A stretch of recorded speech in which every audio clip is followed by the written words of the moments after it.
نستعينه ونستغفره ونؤمن به ونتوكل عليه ونعوذ بالله من شرور أنفسنا ومن سيئات أعمالنا من يهده الله فلا مضل له ومن يضلله فلا هادي له وأشهد أن لا إله إلا الله وحده لا شريك له وأشهد أن سيدنا ومولانا محمدا عبده ورسوله أما بعد فأعوذ بالله من الشيطان الرجيم لقد رضي الله عن المؤمنين إذ يبايعونك تحت الشجرة قال النبي صلى الله عليه وسلم لنبي رفيق ورفيقي في الجنة عثمان آمنت بالله صدق الله العظيم وصدق رسوله النبي الكريم ونحن على ذلك لمن الشاهدين والشاكرين والحمد لله رب العالمين. ایک مرتبہ ذوق و شوق کے ساتھ درود شریف پڑھ لیں. اللهم صل على محمد النبي الأمي وعلى آله وأصحابه وبارك وسلم تسليما كثيرا كثيرا.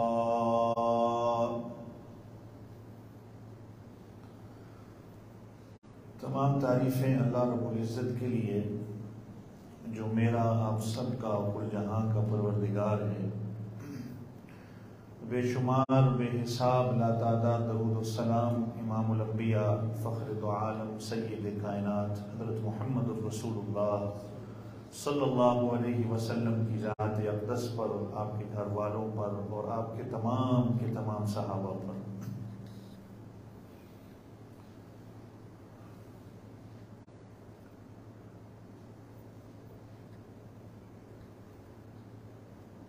قربانی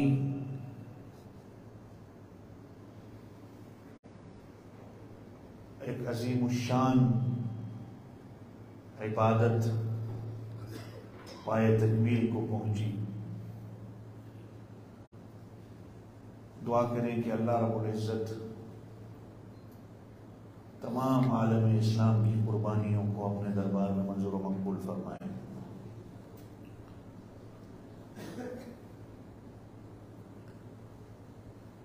اور اسی طرح اللہ ہم سب کو بھی دین کی خاطر مال جان قربان کرنے کی توفیق عطا فرمائے. اور جس طرح جانور کے گلے پہ چھری پھیری جاتی ہے، اللہ تعالیٰ اسی طرح اپنے نفس، گناہ، بغض، تکبر، کینہ، دل کے اندر جو بیماریاں ہیں، اللہ تعالیٰ اس کو بھی قربان کرنے کی، اس پر بھی چھری پھیرنے کی اللہ ہمیں توفیق عطا فرمائے. جو اصل مقصد ہے قربانی کا کہ میرا جینا مرنا سب کچھ اللہ کے لیے ہو جائے اور میری بقیہ زندگی اللہ کے حکموں کے مطابق ہو.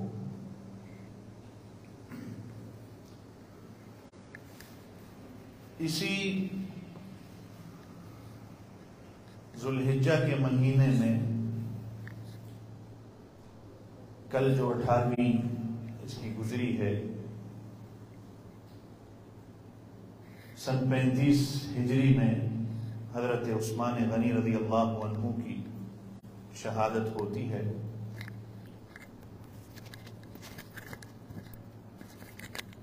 میں کیا حضرت عثمان غنی رضی اللہ عنہ کی فضیلت و مناقب بیان کروں.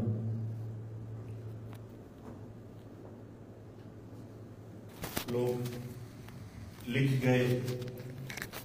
اور لکھ بھی رہے ہیں.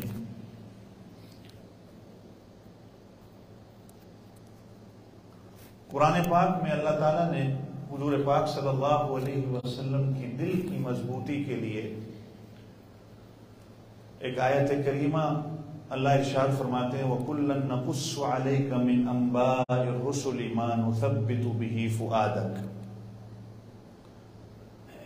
کہ محبوبم ہم نے جو یہ انبیاء کے قصے اور واقعات اور یہ احوال بیان کیے ہیں، یہ آپ کی دل کی مضبوطی کے لیے۔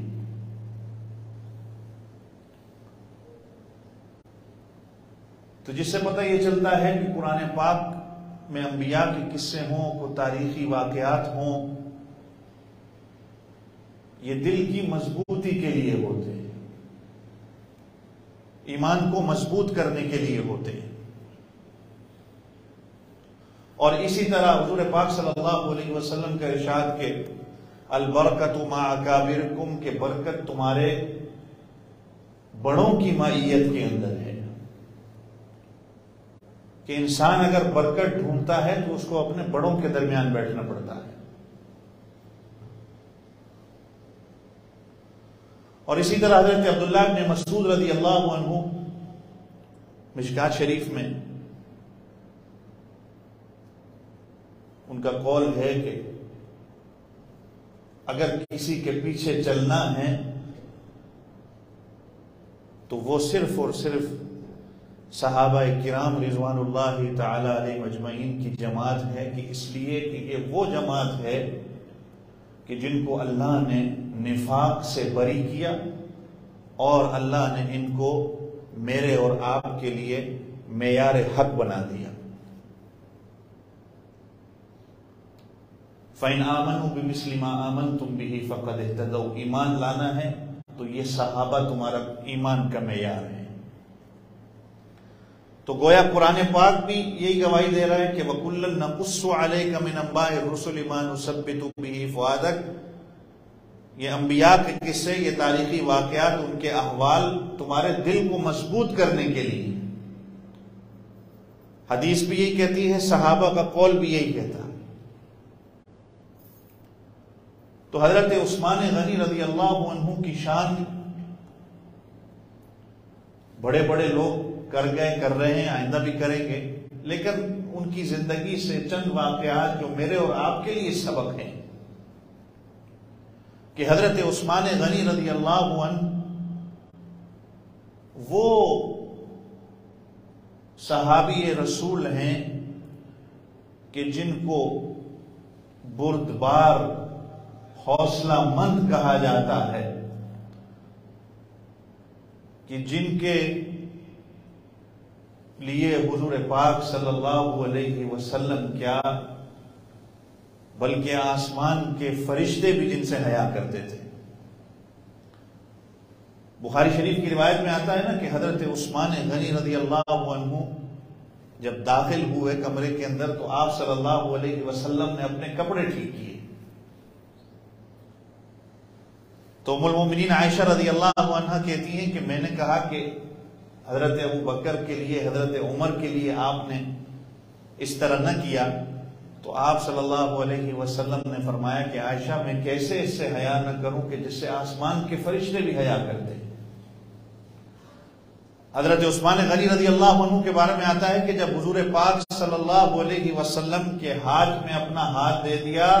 اس کے بعد حضرت عثمان نے کبھی بھی اپنی شرمگاہ کو نہیں چھوا، اور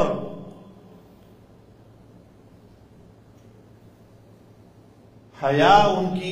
پیکر حیا جن کو کہا جاتا ہے، کہ صرف دنیا کے، جیسے میں نے کہا کہ آسمان کے فرشتے نام سے نہیں اور کام سے بھی جانتے ہیں حضرت عثمان غنی رضی اللہ عنہ کو، اور حضرت عثمان غنی رضی اللہ عنہ کا وہ مقام اور مرتبہ، اس کے باوجود عاجزی اور انکساری حضرت عثمان غنی رضی اللہ عنہ کی، کہ اللہ نے اتنا بڑا مرتبہ دیا، اتنا بڑا مقام دیا، اس کے باوجود عاجزی اور انکساری حضرت عثمان غنی رضی اللہ عنہ کی دیکھیں۔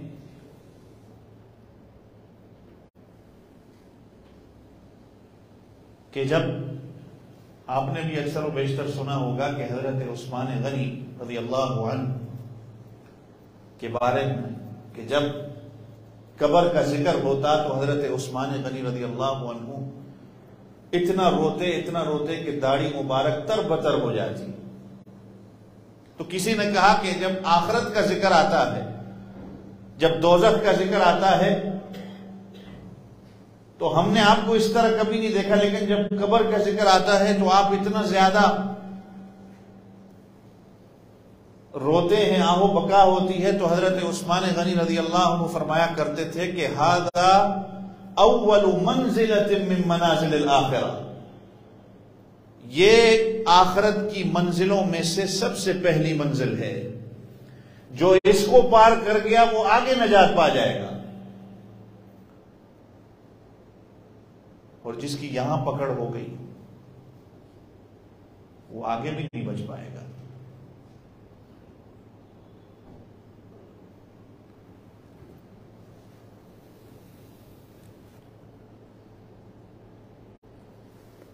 تو کبھی سوچیں ہم بھی،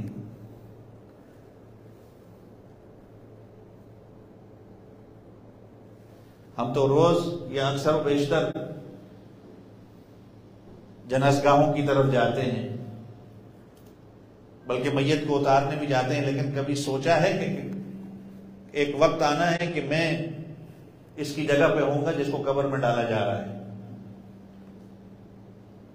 میرے اوپر بھی ایسے ہی مٹی پھینکی جائے گی، اور اسی طرح میرے اوپر جو ہے دعا کو پڑھا جائے گا، اور اس کے بعد جو ہے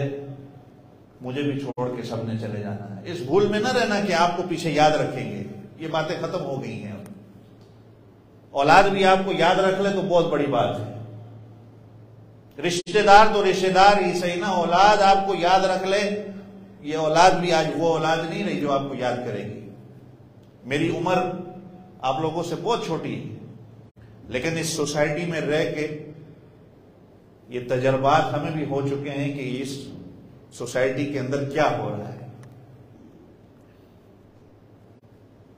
آپ تو پتہ نہیں، میں اکثر و بیشتر کہا کرتا ہوں بڑوں کی باتیں نہیں سنتے، بڑوں کی بڑی باتیں ہوتی ہیں. حضرت والد صاحب اکثر دعا جب کرتے ہیں کہتے ہیں یا اللہ ہمیں اپنی اولاد کی محتاجگی سے بھی بچا. ہم نے تو ہاتھ اٹھائے آمین کر دی، لیکن کبھی ان کے الفاظ پہ غور کریں اور یہ دعا خود بھی مانگا کریں کہ اللہ ہمیں اپنی اولاد، بلکہ بیوی اور اولاد ساتھ گئے، ان کی محتاجگی سے بھی ہمیں بچا. کسی کا بھی دنیا میں تو اللہ ہمیں محتاج نہ بنا، صرف اور صرف تیری ایک محتاجگی کی ہمیں ضرورت ہے.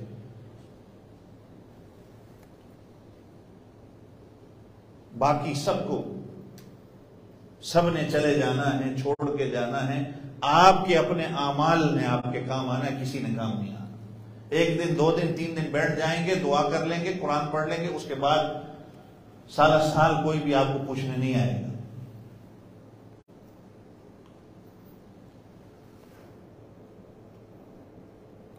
تو خیر، حضرت عثمان غنی رضی اللہ عنہ ذو النورین، آپ کو کبھی یاد ہوگا میں نے ایک دفعہ یہ بتایا تھا کہ 3 وجہ سے حضرت عثمان غنی کو ذو النورین کہا جاتا ہے، 2 نور والے. وقت مختصر ہے. حضرت عثمان غنی رضی اللہ عنہ قدم پہ حضور پاک صلی اللہ علیہ وسلم اور دیگر صحابہ کا تعاون کرنے والے. حضرت عثمان غنی رضی اللہ عنہ جس علاقے کا پانی اچھا ہونا تو لوگ اس جگہ کو یاد کرتے ہیں، جس علاقے کا پانی اچھا نہ ہو تو وہاں پر لوگ اس جگہ کو یاد ہی نہیں رکھتے. جیسے یہ ہمارے پنجاب کے ایک علاقہ کا نام ہے خوشاب. یہ اگر تاریخ سے آپ واقف ہو تو شیر شاہ سوری جب افغانستان سے ہندوستان جا رہا تھا تو یہاں پر رکا اور اس نے یہاں کا پانی پیا تو فارسی میں یہ الفاظ کے خوشاب کہ بڑا بہترین پانی ہے، جس کی وجہ سے اس کا نام خوشاب پڑ گیا. تو مدینہ منورہ میں بھی بیر روما، جہاں کا پانی حضور پاک صلی اللہ علیہ وسلم کو اچھا لگتا تھا، آپ صلی اللہ علیہ وسلم وہاں سے پانی پیا کرتے تھے. یہ مسجد قبلتین اللہ آپ کو مدینے لے جائے، اللہ آپ کو وہاں کی زیارت کرائے، اللہ تعالیٰ ہم سب کو بار بار لے جائے۔ ابھی اسی سال میں گیا تو اس جگہ کا زیارت بھی ہوئی ہماری، ابھی وہاں پر کام چل رہا تھا، شاید ہو سکتا ہے مکمل ہو گیا ہو، جو حضرت عثمان غنی رضی اللہ عنہ کے نام سے کنواں مشہور ہے۔ یہ ایک یہودی کا کنواں ہوا کرتا تھا، اور یہودی کو بھی پتا تھا کہ حضور پاک صلی اللہ علیہ وسلم یہاں سے پانی پیتے ہیں، تو اس نے اس پر جو ہے وہ ٹیکس لگانا اور یہ مشکلات اور ہر قسم کی پروٹوکول اس نے وہاں پر لگائی ہوئی تھی تاکہ لوگ یہاں سے پانی لے ہی نہ۔ اب حضور پاک صلی اللہ علیہ وسلم کے پاس حضرت جبریل علیہ السلام آئے اور کہا کہ اللہ کہتے ہیں کہ جو بھی یہ پانی لے کر اس کنویں کو خرید کر مسلمانوں کے لیے وقف کر دیتا ہے، اللہ تعالیٰ اس کو جنت کی گارنٹی دیں گے۔ تو حضرت عثمان غنی رضی اللہ عنہ نے پوچھا کہ کیا یہ بشارت میرے لیے بھی ہے؟ تو آپ صلی اللہ علیہ وسلم نے فرمایا تمہارے لیے بھی۔ اب مدینہ کے بڑے بزنس مین اور بڑے تاجر حضرت عثمان غنی رضی اللہ عنہ چل کر اس یہودی کے پاس جاتے ہیں۔ اب یہودی خناس تو ان کے ذہنوں میں ہوتا ہے، یہودی اور اس کے اندر شیطانیت نہ ہو۔ اب یہودی سوچتا ہے کہ کیا وجہ ہے کہ اتنا بڑا تاجر مدینہ کا میرے پاس خود چل کے آیا، کچھ نہ کچھ تو بات ہوگی اس جگہ کے اندر۔ اب اس کی خناسیت دیکھیں، اس کی شیطانیت دیکھیں۔ اس نے حضرت عثمان غنی رضی اللہ عنہ سے ملاقات کی، بھائی کس لیے آئے ہو؟ تو حضرت عثمان غنی نے کہا کہ اس کنویں کو بیچ دو، میں خریدنا چاہتا ہوں۔ اب یہودی کی سوچ دیکھیں، اب اس کو سمجھ آئی کہ واقعی کوئی بات تو ہے۔ اس نے حضرت عثمان سے کہا کہ میں بیچتا تو ہوں مگر آدھا کنواں بیچوں گا۔ پر آدھے کنویں کا کیا مطلب؟ یہودی تھا، اس نے کہا کہ ایسا کریں گے کہ ایک دن جو ہے میں اس کو بیچوں گا، لوگ جب پانی پینے کے لیے آئیں گے اس کا ڈول نکالیں گے تو میں اس کو بیچوں گا، ایک دن جو ہے وہ تم بیچ دینا،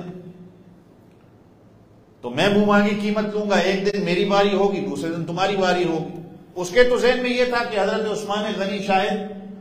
کیونکہ بزنس مین ہیں، تاجر ہیں، تو شاید کو نفع کے لیے اپنی بزنس بڑھانے کے لیے اس کو خرید رہے ہیں، اور ہو سکتا ہے کہ حضرت عثمان غنی رضی اللہ عنہ مہنگے داموں اس کو بیچیں گے تو ان کا بھی فائدہ ہوگا، پھر دوسرے دن میری باری آئے گی میں بھی بیچوں گا، میرا بھی فائدہ ہوگا۔ تو حضرت عثمان غنی رضی اللہ عنہ نے کہا ٹھیک ہے، یہ سودا بھی ٹھیک ہے، ایک دن تم اجرت لے لینا، دوسرے دن میں اجرت لے لوں گا۔ اب اس یہودی بے وقوف کو تو یہ تو نہیں پتا تھا کہ حضرت عثمان غنی کس اجرت کی بات کر رہے تھے، وہ تو اجرت اللہ سے لینے والے تھے، وہ دوسری اجرت سمجھا۔ اب یہودی کی باری آتی ہے تو اپنے مطابق جس طرح اس نے طے کیا تھا، حضرت عثمان غنی رضی اللہ عنہ آپ صلی اللہ علیہ وسلم کے پاس آ جاتے ہیں اور کہتے ہیں کہ اللہ کے رسول نے کنواں اس طرح خریدا ہے۔ تو آپ صلی اللہ علیہ وسلم حضرت عثمان غنی سے کہتے ہیں کہ اعلان کر دو کہ جس دن تمہاری باری ہوگی اس دن سارا پانی مفت ہے۔ تو حضرت عثمان غنی رضی اللہ عنہ کی باری آتی تو مدینہ کے سارے لوگوں کو اعلان کیا جاتا کہ یہاں سے پانی پئیں، مسلم ہے غیر مسلم ہے، جانوروں کے لیے لینا ہے، اپنے اگلے دن کے لیے پانی کو رکھنا ہے۔ سارے مدینہ کے لوگ حتیٰ کہ اس یہودی کے اپنے رشتہ دار بھی آ کے اسی دن جو ہے وہ پانی لے جاتے۔ اب یہودی کی باری دوسرے دن آتی تو کوئی بھی نہ جاتا۔ اب مرتا کیا نہ کرتا، کچھ دن گزرے، اس نے تو دیکھا کہ یار میرا تو یہ پورا پلان ہی چوپٹ ہو گیا، میری تو آمدن کوئی نہیں۔ اب جا کے حضرت عثمان غنی رضی اللہ عنہ کے پاس آیا اور کہنے لگا کہ اب اس طرح کرو کہ یہ دوسرا حصہ بھی تم خرید لو۔ اب حضرت عثمان غنی رضی اللہ عنہ نے پھر کہا کہ اس طرح میں نہیں خریدتا، یہ جو تمہارا باغ ہے وہ بھی میں ساتھ میں خریدوں گا، اس لیے کہ حضرت عثمان غنی چاہتے تھے کہ اس ناپاک یہودی کے قدم اس باغ میں آئے ہی نہیں، کیونکہ اللہ کے رسول صلی اللہ علیہ وسلم وہاں پر آرام کے لیے بھی جایا کرتے تھے۔ تو حضرت عثمان غنی رضی اللہ عنہ نے یہ شرط لگا کر اس سے یہ کنواں اور یہ باغ خریدا، اور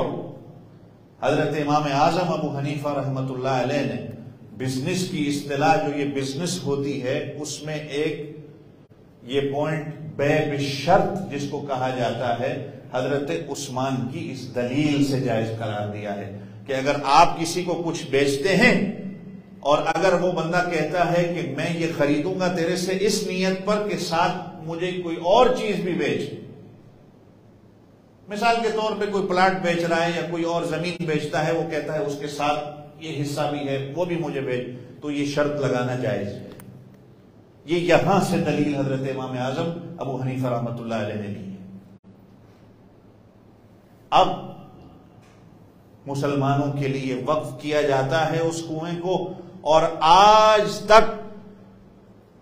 وہ کنواں حضرت عثمان غنی رضی اللہ عنہ کے نام پہ ہے، اس پہ جو کھجور وہاں جو اگتی ہے وہ حضرت عثمان غنی رضی اللہ عنہ کے نام کا بینک اکاؤنٹ ہے، اور فندق عثمان کے نام پہ جو ہوٹل ہے وہاں پر ساری جمع ہوتی ہے، اور اس اکاؤنٹ سے آج بھی ان پیسوں سے مدینہ کے غریب یتیم مساکین اور بیوہ کی کفالت کی جاتی ہے۔ لیکن سخی کو اللہ اس کے نام کو مرنے نہیں دیتے کبھی بھی۔ اور اسی طرح جب تبوک کی جنگ کے لیے آپ صلی اللہ علیہ وسلم 30,000 صحابہ کا لشکر آپ صلی اللہ علیہ وسلم کے ساتھ نکلتا ہے مدینہ سے 1,000 کلومیٹر کے فاصلے پہ تبوک، اور جیش العسرہ جس کو کہا گیا، جو تنگی کا وقت، زوروں کی گرمی ہے، کھانے پینے کا کوئی سلسلہ نہیں ہے، بعض صحابہ کے پاس جو ہے سواری نہیں ہے، ان 30,000 صحابہ کا خرچہ اکیلے حضرت عثمان غنی رضی اللہ عنہ کرتے ہیں، اور 600 اونٹ بمائے جنگی ساز و سامان اور 1,000 اشرفیاں حضور پاک صلی اللہ علیہ وسلم کے قدموں میں رکھتے ہیں۔ 600 اونٹ، آج ایک اونٹ کی قیمت جو ہے نا وہ ایک رولس روئس گاڑی کے برابر ہے، اور 600 اونٹ سوچیں اس کی کتنی قیمت ہوگی۔ وہ 600 اونٹ اور 1,000 اشرفیاں، حدیث پاک میں آتا ہے حضور پاک صلی اللہ علیہ وسلم ان اشرفیوں کو ہاتھ میں لیتے ہیں، کبھی ایک ہاتھ پہ رکھتے ہیں، کبھی دوسرے ہاتھ پہ رکھتے ہیں، کبھی پھر، اور کہتے ہیں کہ عثمان آج کے بعد اگر تیرے سے کوئی گناہ بھی ہو جاتا ہے تو اللہ تیرے سے نہیں پوچھے گا۔ اور سبحان اللہ تو کہتے ہیں۔ یہ دو واقعات کی وجہ سے بھی حضرت عثمان غنی کو ذو النورین کہا جاتا ہے، اور جو مین وجہ ہے کہ ہم کبھی صحابہ کرام کی زندگی سے واقف ہو جائیں کہ یکے بعد دیگرے آدم علیہ السلام سے لے کر قیامت تک کوئی فرد ایسا نہیں ہے سوائے حضرت عثمان کے کہ جس کے گھر میں نبی کی 2 بیٹیاں ہوں۔ یکے بعد دیگرے، ایک فوت ہوئی تو اب اللہ کے رسول صلی اللہ علیہ وسلم نے دوسری بیٹی کا نکاح حضرت عثمان غنی سے کر دیا۔ آج اگر ایک جگہ پہ شادی کہیں ہو جائے نا کسی بچی کی، تو کبھی سسر سے جا کے پوچھو تو وہ کہے گا اب اس اپنے داماد کے کسی خاندان کے اندر بیٹی نہیں دینی، اتنا تنگ ہو گئے ہیں ہم۔ اور اللہ کے رسول صلی اللہ علیہ وسلم حضرت عثمان غنی کو کیا کہتے ہیں کہ عثمان اگر اللہ مجھے 40 بیٹیاں بھی دیتا تو ایک کے بعد ایک اللہ لیتا جاتا، میں تیرے نکاح میں لیتا۔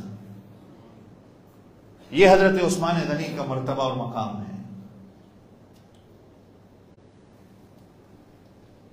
اور ایک وجہ ہے کہ ذو النورین کہا جاتا ہے کہ چونکہ ان کی 2 ہجرتیں ہوئیں، ایک حبشہ کی اور ایک مدینے کی، کہ 2 نور والے، یہ سبق یاد ہوگا۔ تو خیر، پھر اسی طرح حضرت عثمان غنی کا مرتبہ اور مقام، اللہ کے رسول صلی اللہ علیہ وسلم، آپ کئی جمعہ پہلے یہ صلح حدیبیہ کا واقعہ حضرت والد صاحب سے سن رہے تھے کہ آپ صلی اللہ علیہ وسلم کو خواب آتا ہے کہ صحابہ کرام، لطت قرآن میں بھی 26ویں سپارے میں آتا ہے، لَتَدْخُلُنَّ الْمَسْجِدَ الْحَرَامَ إِنْ شَاءَ اللَّهُ آمِنِينَ مُحَلِّقِينَ رُؤُوسَكُمْ وَمُقَصِّرِينَ لَا تَخَافُونَ۔ آپ صلی اللہ علیہ وسلم خواب میں دیکھتے ہیں کہ صحابہ، اور ہم جو ہے وہ مسجد نبوی میں داخل ہو گئے، کچھ صحابہ نے جو ہے وہ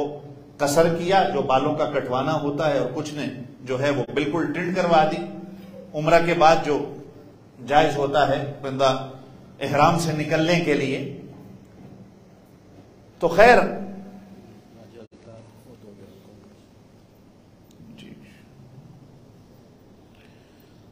بھائی راجہ الطاف کر کے کوئی ہانگ کانگ میں آج فوت ہو گئے ہیں، دعا کریں اللہ تعالیٰ کو جنت الفردوس میں اعلیٰ مقام عطا فرمائے، اللہ پسماندگان کو صبر جمیل دے۔ تو خیر حضرت عثمان غنی رضی اللہ عنہ، صلح حدیبیہ کی بات چل رہی تھی، آپ نے سنا تھا، تو آپ صلی اللہ علیہ وسلم نے خواب دیکھا، تو آپ صلی اللہ علیہ وسلم نے صحابہ سے اپنا خواب کا ذکر کیا کہ میں نے خواب میں یہ دیکھا، اب 6 سال سے مکہ کی دوری ہو، جو دن میں 10 مرتبہ خانہ کعبہ کو دیکھنے والے تھے، 6 سال ہو گئے خانہ کعبہ نہیں دیکھا۔ آپ صلی اللہ علیہ وسلم سے کہا کہ خواب آیا ہے، نبی کا خواب تو وہی ہوتا ہے کہ اللہ کے رسول چلتے ہیں، حالانکہ اللہ نے تقدیر کا فیصلہ یہ نہیں کیا تھا کہ اس کے اگلے سال اللہ نے تقدیر میں یہ لکھا تھا کہ صحابہ اور حضور پاک صلی اللہ علیہ وسلم کا عمرہ ہوگا۔ تو خیر آپ صلی اللہ علیہ وسلم صحابہ کے ساتھ چل پڑتے ہیں، تو پھر صلح حدیبیہ مکہ سے تقریباً یہ 16 میل کے فاصلے پہ یہ حدیبیہ، آج کل اس کو شمیسیہ کہا جاتا ہے اس علاقے کو۔ تو خیر آپ صلی اللہ علیہ وسلم اور صحابہ جب وہاں پہنچے، 1400 صحابہ آپ صلی اللہ علیہ وسلم کے ساتھ تھے، تو کفار نے روک لیا کہ ہم آپ کو نہیں جانے دیں گے۔ تو آپ صلی اللہ علیہ وسلم نے کہا کہ ہم کچھ جنگ کے لیے نہیں آئے، امن ہے، ہم صرف عمرہ کرنے کے لیے آئے، بہرحال اجازت نہیں دی گئی۔ تو خیر انہوں نے کہا کہ آپ اپنا کوئی سفیر اور ایمبیسڈر بنا کے ہمارے پاس بھیجو، مذاکرات کرتے ہیں۔ پہلے حضرت عمر رضی اللہ عنہ کی بات بن رہی تھی، لیکن حضرت عمر رضی اللہ عنہ سے چلتے چلتے حضرت عثمان پہ بات آئی، چونکہ حضرت عثمان غنی رضی اللہ عنہ نرم دل بھی تھے اور ان کے کچھ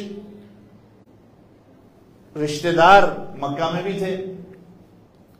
تو حضرت عثمان غنی رضی اللہ عنہ کو چنانچہ چونکہ کوالٹیز ایسی تھی ان کے اندر، مذاکرات کے لیے بھیجا۔ اب آپ سوچیں کہ حضرت عثمان غنی رضی اللہ عنہ احرام کی حالت میں ہو، جب بندہ احرام کی حالت میں ہو تو پابندیاں ہوتی ہیں اس کے اوپر، وہ کتنا بے چین ایک بندہ ہوتا ہے کہ کسی طرح میں طواف کر لوں، عمرہ کر لوں جلدی سے، تاکہ میں ان پابندیوں سے ختم ہو جاؤں۔ اب حضرت عثمان غنی رضی اللہ عنہ وہاں پہنچتے ہیں، مذاکرات ہوتے ہیں، تو کفار یہ کہتے ہیں کہ مذاکرات ٹھیک ہے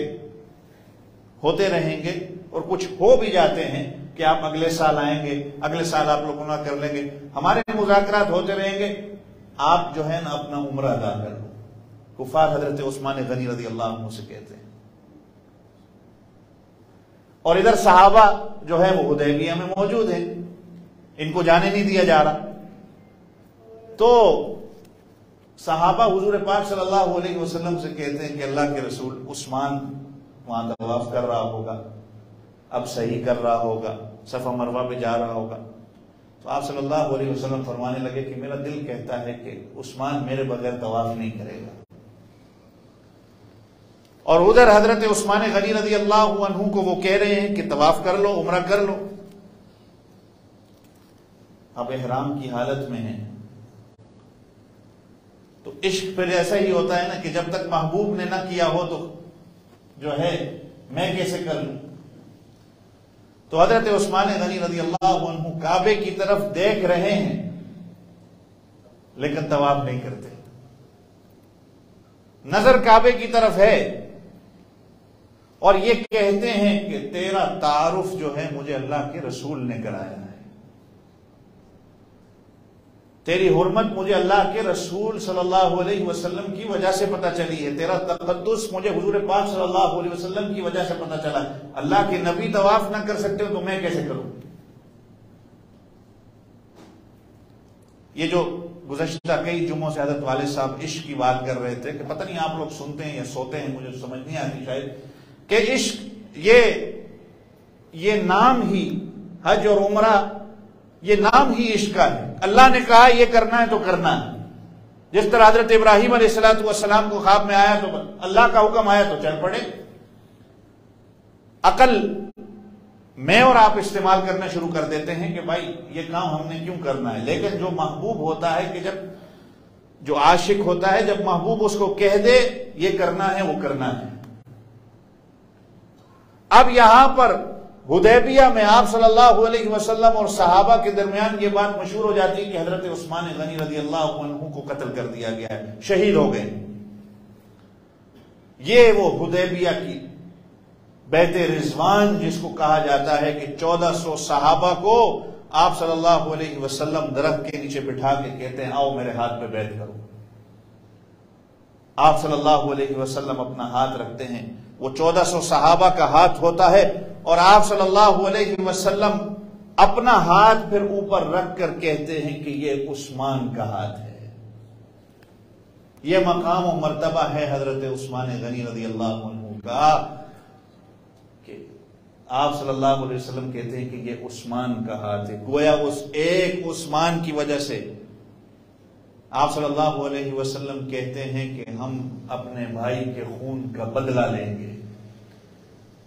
یعنی عثمان غنی کی وجہ سے 1400 کی زندگی کو داؤ پہ لگایا جا رہا ہے کہ ہم عثمان کے خون کا بدلہ لیں گے. بہرحال حضرت عثمان غنی رضی اللہ عنہ آتے ہیں، صحابہ دیکھ کے خوش ہوتے ہیں. یہ 1400 صحابہ، یہ قرآن یہی گواہی دے رہا ہے لقد رضی اللہ عن المؤمنین اذ یبایعونک تحت الشجرہ، کہ جنہوں نے اللہ کے رسول صلی اللہ علیہ وسلم کے ہاتھوں میں ہاتھ دیا اللہ ان تمام سے راضی ہو گیا. تو کیوں نہیں پھر بندہ کہے کہ صحابہ معیار حق ہیں. ان الذین یبایعونک انما یبایعون اللہ، گویا کہ ہاتھ تو انہوں نے اللہ کے نبی کے ہاتھ میں دیا لیکن حقیقت میں انہوں نے اللہ کی بیعت کی ہے. ید اللہ فوق ایدیہم، اور اللہ کی مدد ان سب کے ساتھ ہے. آج کا ملا کہتا ہے کہ صحابہ سارے گمراہ ہو گئے. حضرت مولانا اعظم طارق شہید رحمت اللہ علیہ کا بڑا خوبصورت جملہ یہاں پر کہ ایک بچہ جب بازار میں اپنے باپ کے ساتھ چلتا ہے، باپ کی انگلی پکڑ کے جاتا ہے، جب وہ واپس گھر آتا ہے تو ماں پوچھتی ہے تو گم نہیں ہوا؟ تو بچہ کہتا ہے میں کیسے گم ہوں گا جب میری انگلی کو ابا نے پکڑا ہوا تھا، میرا ہاتھ ابو کے ہاتھ میں تھا. تو صحابہ تو وہ ہیں کہ جن کا ہاتھ رسول اللہ صلی اللہ علیہ وسلم کے ہاتھ میں ہے اور اللہ کے ہاتھ میں، تو صحابہ کیسے گمراہ ہو گئے؟ کبھی نہیں سوچا. اور حضرت عثمان غنی رضی اللہ عنہ وہ ہیں کہ صرف صحابہ نہیں، اہل بیت تمام نے حضرت عثمان غنی رضی اللہ عنہ کو اپنا امام، اپنا لیڈر اور خلیفہ مانا. کہ حضرت حسنین کریمین رضی اللہ عنہما حضور پاک صلی اللہ علیہ وسلم کی جب اس دنیا سے پردہ فرماتے ہیں تو یہ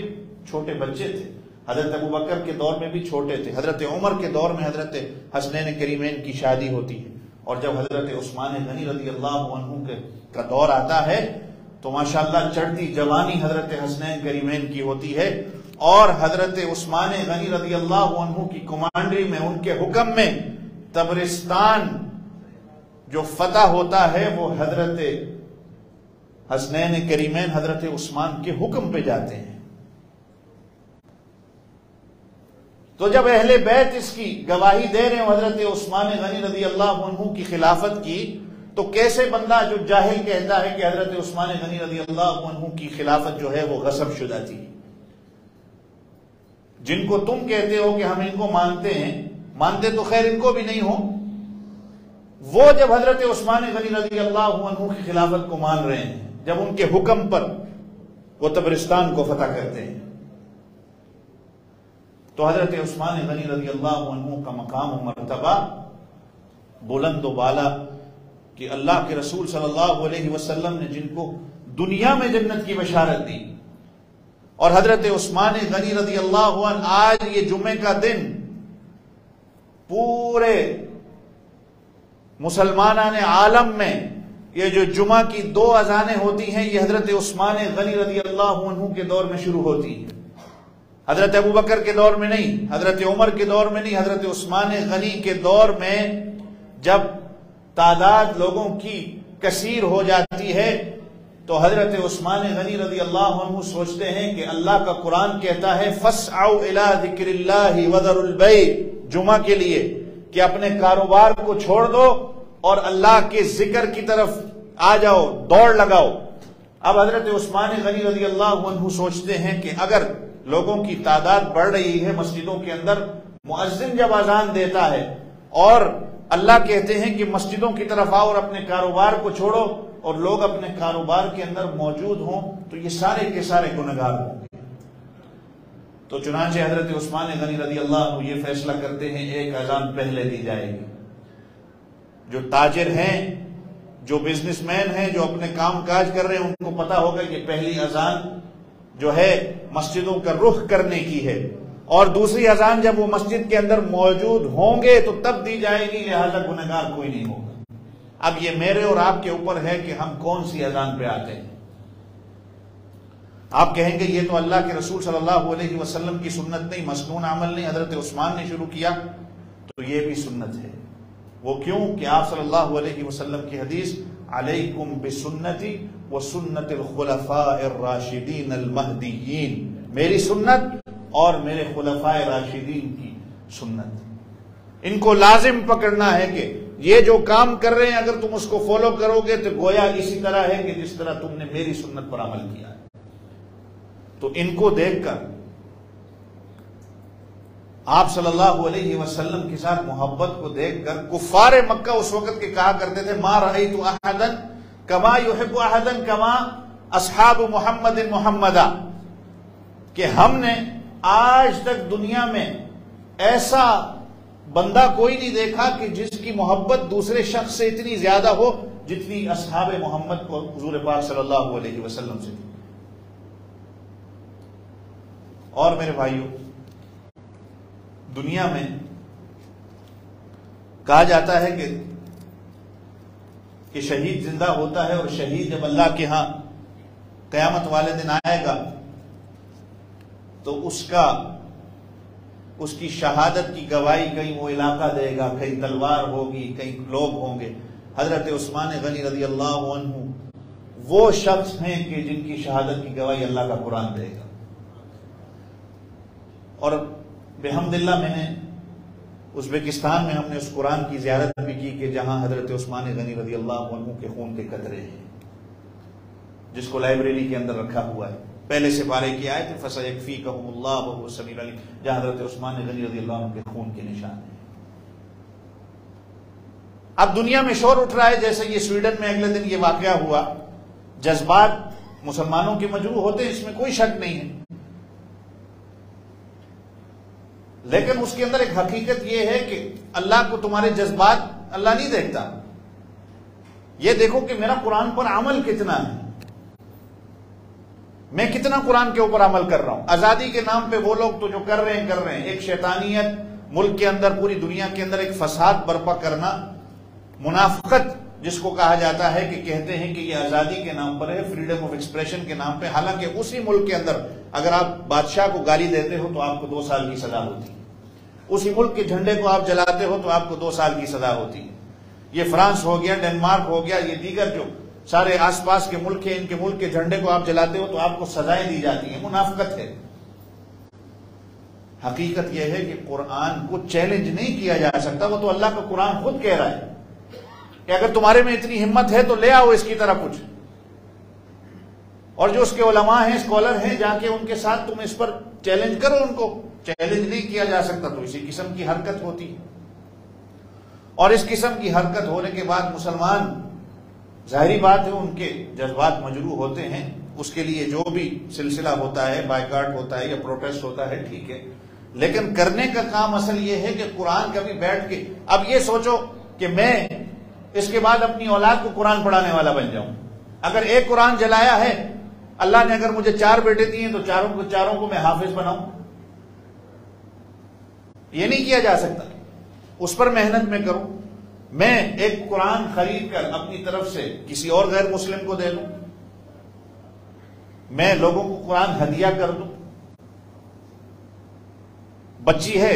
اگر ہو سکتا ہے تو بچی کو بھی میں قرآن کا جو ہے وہ حافظہ بناؤں. نسل در نسل جو ہے وہ قرآن کے حافظ ہو. اگر ایک قرآن جلائے اور آگے آنے والے وقتوں میں شاید وہ اور جلائیں، لیکن قرآن تو سینے کے اندر محفوظ ہونا چاہیے نا. اور جس کے سینے کے اندر ہوگا اور وہ قرآن پر عمل کرنے والا ہوگا، قرآن کو ترجمے سے پڑھنے والا ہوگا، اس کو پتا ہوگا قرآن مجھے کہتا کیا ہے، تو حقیقت میں بات بنے گی نا. کہ اگر میں عمل بھی نہ کروں، مجھے پتا بھی نہیں کہ اللہ کا قرآن مجھ سے کہتا کیا ہے، صرف طوطے کی طرح رٹنے کا نام نہیں ہے. تو صحیح معنوں میں حضرت عثمان غنی رضی اللہ عنہ، جن کو ناشر القرآن بھی کہا جاتا ہے، کہ یہ حضرت عثمان غنی رضی اللہ عنہ کی وجہ سے آج دنیا میں مصحف عثمانی جو مشہور ہے، کہ حضرت عثمان غنی رضی اللہ عنہ کی محنت اور مشقت سے آج جو ہم بیٹھ کے قرآن پڑھ رہے ہیں جگہ جگہ، اور قرآن کے مدرسے، جتنا ہم اس کے اندر تعاون اپنا کر سکتے ہیں ہم کریں، کہ قرآن کے ساتھ صرف جو ہے وہ نعرے لگانے سے یا شور کرنے سے بات نہیں بنتی. اگر وہ ایک کرتے ہیں تو ہم اس کے بعد اور قرآن پر عمل کرنا شروع کر دیں. رسول اللہ صلی اللہ علیہ وسلم کی بے حرمتی ہوتی ہے تو میں خود حضور پاک صلی اللہ علیہ وسلم کی ایک ایک سنت کو زندہ کرنے والا بن جاؤں، کہ صحابہ نے جس طرح حضور پاک صلی اللہ علیہ وسلم سے محبت کی، کہ جس طرح کفار پھر کہتے تھے کہ ہم نے اس طرح کی محبت کہیں نہیں دیکھی، جس طرح اصحاب محمد حضور پاک صلی اللہ علیہ وسلم سے محبت کر رہے ہیں. اور یہ ایمان کی معیار ان کو ہمارے لیے بنایا. تو خیر، اللہ تعالیٰ مجھے آپ سب کو عمل کرنے کی توفیق عطا فرمائے. اللہ تعالیٰ صحابہ کرام کی زندگی پر پڑھنے، سمجھنے اور اس پر عمل کرنے کی ہم سب کو توفیق عطا فرمائے. وآخر دعوانا ان الحمد للہ رب العالمین.